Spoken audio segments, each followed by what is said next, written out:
We're here for Texas Bear.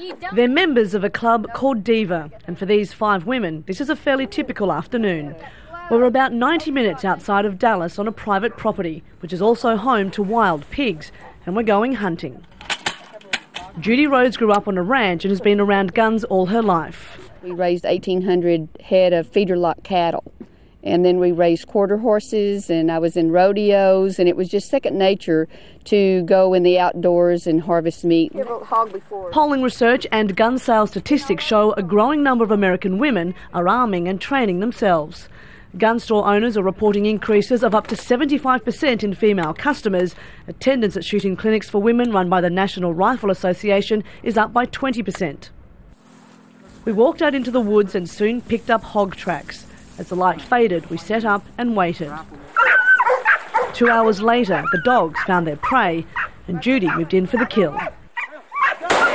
Country boy hog dog right here! You know, your adrenaline is just pumping. But one thing that because I've killed a lot of animals in my lifetime, but I always say a prayer because I know it is taking a life. And, you know, there is that tender moment, but I also know that we're going to have a lot of bacon and I get to take the bacon home. There's no doubt about the growing popularity of hunting among women, but it's not just happening out here in the country. It's also happening in urban areas. Women are turning up at shooting galleries in cities, big and small, to train themselves in firearms. Some industry insiders say since 9/11, the public's level of fear is significantly higher.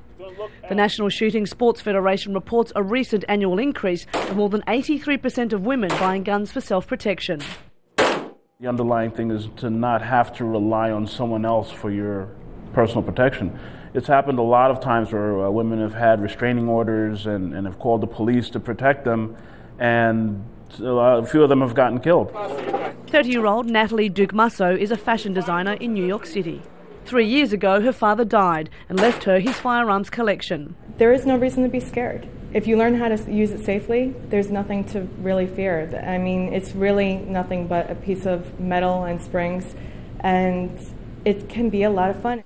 Whether for fun or out of fear, it's clear more American women have their fingers on the trigger than ever before. Cath Turner, Al Jazeera.